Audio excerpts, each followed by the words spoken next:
What's up everybody? Welcome back to another one of my videos, and in this video we're going to be going over the schedule grid for this upcoming week. We're going to go over some notable free agents, and we're also going to go over the injury report. So it's going to be a little bit of everything mixed in this video for things that you may need to know come this upcoming week, week 5. Alright, so first up, COVID really hit hard in week 4. It really hampered a lot of matchups in my league, probably hampered a lot of matchups in your leagues as well. And I'm kind of upset that the NBA hasn't done anything to rectify this. I know fantasy basketball isn't like their number one focus here, but I would, with all the postponing going on and just games being missed, players missing for personal reasons, players like Kyrie taking vacations whenever they want, I feel like it would be better just to. I heard a rumor that they were thinking about postponing, well, not postpone, just holding off on the league for a couple of weeks, let things calm down, and I think that would have been great to do. Instead, it looks like they're going to try and push through this, and if that's the case, we're going to have more problems up ahead, for our fantasy leagues. So far, good news is only one game has been postponed so far this week, and it's Cleveland versus Washington, which is on Monday. And that's a really good sign. Hopefully, things continue in that trend, and we have much, much, much less postponed games. So we have 18 teams that play 4 times this week, and we only have 12 teams that play 3 times this week. And of the teams of the 12 teams that play 3 times this week, that includes Boston, Charlotte, Chicago, Denver, Indiana, the Clippers, the Lakers, New Orleans, Oklahoma City, Philadelphia, Sacramento, and Utah. Every other team plays 4 times this week. So now looking at specifically the schedule itself, Wednesday with 11 games and Friday with 13 games are likely full roster days, which really sucks. Monday now has 9 games instead of 10 because of the Cleveland-Washington game that got postponed. Now, Tuesday and Thursday, Tuesday only has 2 games, Thursday only has 3 games. That's where you should be focusing, grabbing some streamers. Again, there's only 4 teams to pick from on Tuesday, 6 from Thursday. It's slim pickings right now. It's really bad. Like this week is really, really hard for everyone. It's going to be hard for everyone. Anyway, Saturday has 7 games, Sunday has 8 games, and it's likely going to leave you a roster spot or 2. Unfortunately, there are no back-to-backs this weekend, so it's a tough schedule. And the NBA, I don't know what they were thinking when they made the schedule this week.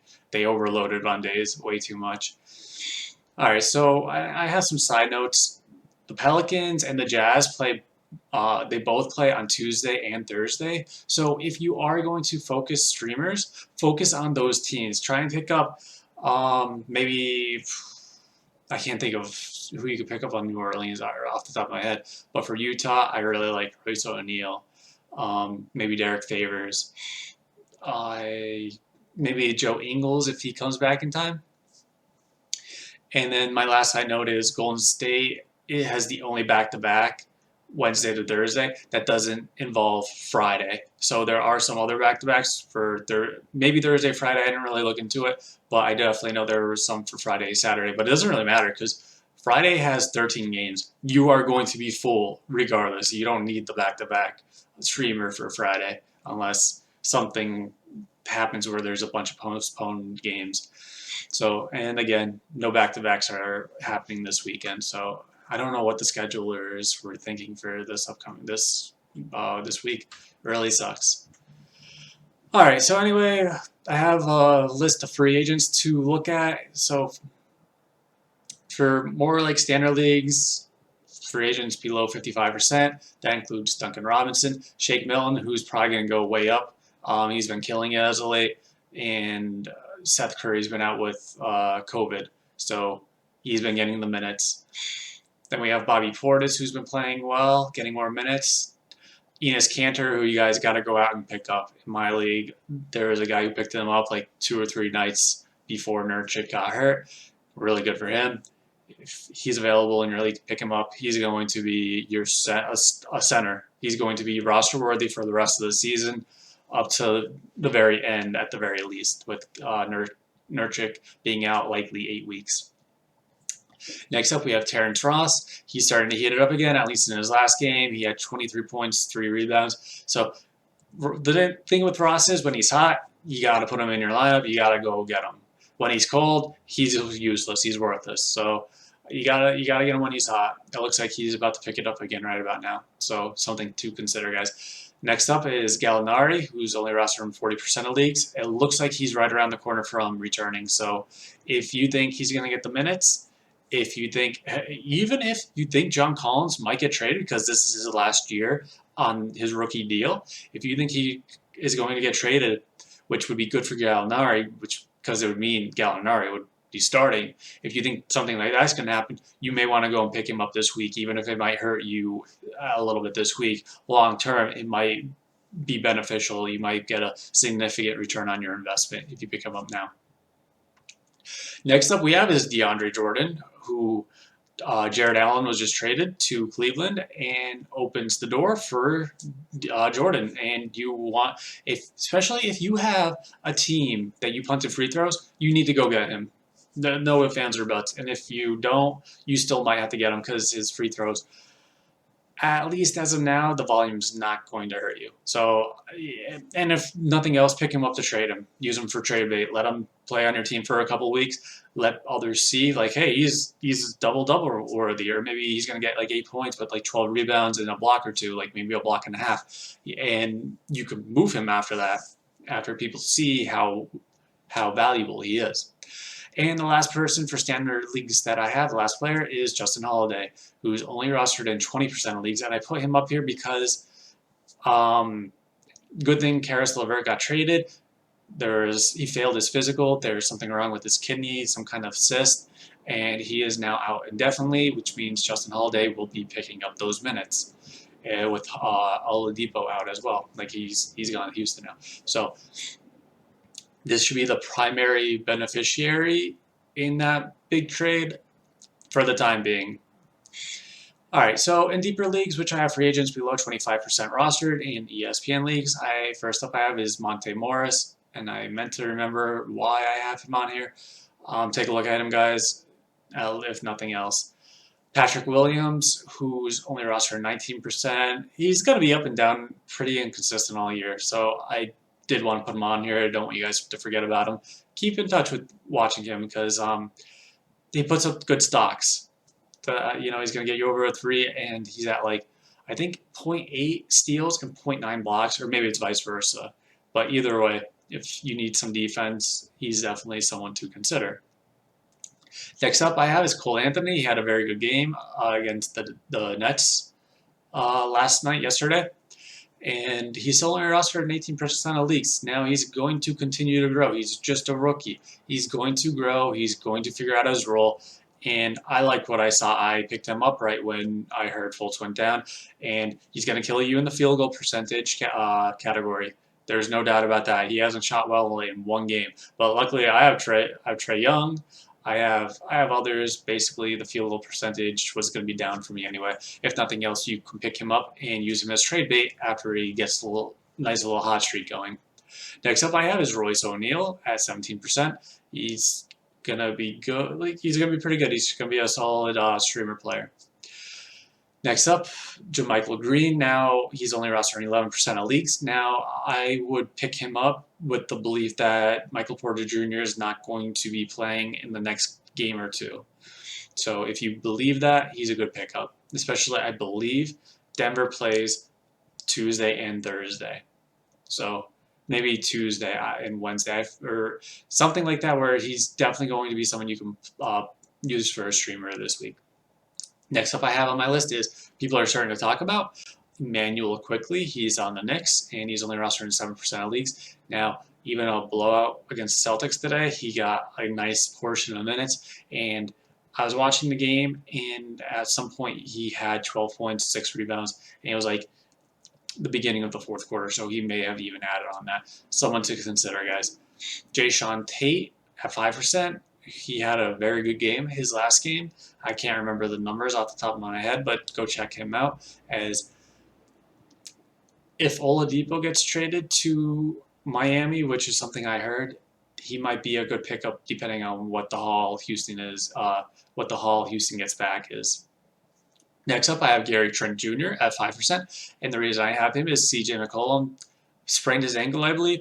I don't have the latest update on him, but if he's going to miss time, I feel like Trent Jr. is going to be the primary beneficiary with that injury. And last up on my list is Robin Lopez at 4%. So um, Lopez, I'm not going to guarantee it, but it looks like once Washington does come back, once they do play, he's going to be taking the time from Bryant. Bryant tore his ACL. He's out for the season. Lopez got the first start, so it looks like he's going to be the beneficiary in that situation. So even though I have deeper league, I do like Cole O'Neal moving up in even standard leagues. JaMychal Green as a streamer. Oh, I accidentally skipped out on Tomas Satoransky. He has COVID right now. He's only rostered in 8% of leagues, and he's on the Bulls. So when he comes back, I feel like he'd be a good deep league player, as he should give you somewhere around like 9 points, 4 assists, maybe 5 assists, like somewhere in that range, like 3 rebounds and decent shooting. So someone else to consider. But going back to what I was saying, Cole O'Neal, Green, even Quickly, Trent Jr., and Robin Lopez, even though they're in the deeper league section, it's just mainly because of their percentage. You could pick them up for standard leagues. They need to be picked up for standard leagues, which is 10 or 12 teams at least. They're going to get playing time. At least the margin of the length may change. Like Lopez, probably the rest of the season, but Trent Jr. might be just this week. But nonetheless, look into those 4 players, and maybe even Quickly as well. All right, so I don't have any double down free agents this week, as I was saying earlier, the back-to-backs aren't adequate. They suck. The schedule in general just sucks. This is going to be probably the most unfun fantasy week we're going to have this year. So I didn't do any because it's just Golden State on Wednesday and Thursday, and the rest are on Friday. There's no point in putting them down because odds are you have a full roster on Friday. All right, guys. So before we get into the rest of the video, please remember, make sure you drop a like on this video if you enjoyed it, if you found it informative, and make sure you subscribe to my channel for more fantasy basketball content all season long. All right, so next up we have is the injury report. So just some injuries to be aware of and see what's going on with them. First up, we have Gallinari with his ankle. He should be coming back soon, even as early as this week. The latest, I would say, is next week. So like I said earlier in the video, you can pick him up, stash him on your IR, or maybe you have a favorable matchup this week where you can still win it and pick him up just to stash him on your roster for a week. I would at least consider it. All right, Kyrie Irving should be back from his little vacation, and he should be playing in Monday's game. Jason Tatum, who has COVID, is supposed to be out for 1 to 2 weeks, and it's been about a week already. So he may miss this week 5, but he should definitely be back for next week at the latest. Next up I have is Colin Sexton with his ankle and Darius Garland with his shoulder. They're both expected to be back within the week 2 max. There's just talk on ESPN News that they're expected back very soon. Next up is Josh Richardson, who has COVID, and he's expected back any game now, as it looks like he's at the end of the strain.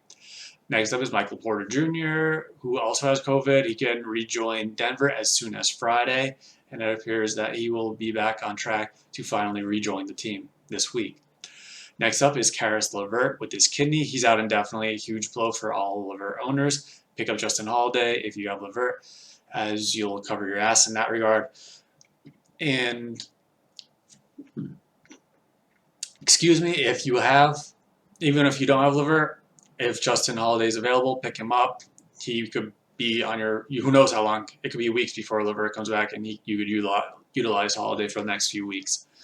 Next up is Jaren Jackson Jr., who has had a knee injury. It appears like he's going to be returning in the next week or 2. In an interview, he said his return is likely going to sneak up on people, and the way he was talking about his return, it sounds like it's going to be sooner rather than later. So good for me and the rest of you Jaren Jackson Jr. owners, as we need him. We need him to come back. And just a side note, when he does come back, Kyle Anderson, Tyus Jones, now that John Morant's back, there's a third player on Memphis who's getting an uptick in minutes as well. I can't remember who it was, but all these secondary Memphis players. Oh, I just played against them too. Oh, Brandon Clark, that was the third one. All these guys probably likely going to drop in value very, very soon. So if you have them, trade them soon. The sooner the better, because once JJJ comes back, Brandon Clark's going to get a reduced role, reduced minutes, and Kyle Anderson is already looking like he's fallen off. So if you could get anything from him, do it. All right, so anyway, Karl-Anthony Towns has COVID out 1 to 2 weeks. It's a huge blow. Really bad for Karl-Anthony Towns. I feel bad for him. A lot of his family members have passed away from this. So just something to keep an eye out for. I personally don't think you should go after him and trade for him if the worst really does happen. God forbid it doesn't. But he is at a buy low right now, and if I were you, I would just watch Karl-Anthony Towns, and when he's on pace for coming back, once people start talking about him coming back, then I would maybe try and trade for him then. Next up I have is Lonzo Ball, who has a knee injury. No real timetable. Should be short, but there is no timetable. It could be 1 week, it could be 3 weeks. It's just like I believe it's a sore knee. Next up is Alex Burks, who also had a sprained ankle. It appears like he's going to be returning sometime this week. Al Horford, who's on a personal, there's no timetable for. Evan Fournier, who's had back spasms, hopes to return sometime this week. Nurkic, I said earlier in the video, likely out for the season, 8 weeks. So we don't know how that's going to play out. So if you have extra IR slots, I highly recommend you put them on your IR instead of dropping him, as with all these postponed games and the rumor that the NBA may actually hold off a week or two, that would bode well for all Nurkic owners, as he may actually be able to come back for the remainder of the regular season. Now, I don't even know if we want him back, considering how poor he played this season, but it's just something to consider. Next up, probably the biggest name on this list that's going to be out for a while, Russell Westbrook, who's had a setback with his quad injury. He's going to be out 3 to 4 weeks. And the last player on my on this list is Tomas Satoransky, like I just talked about. He has COVID. He should be returning soon, as early as this week.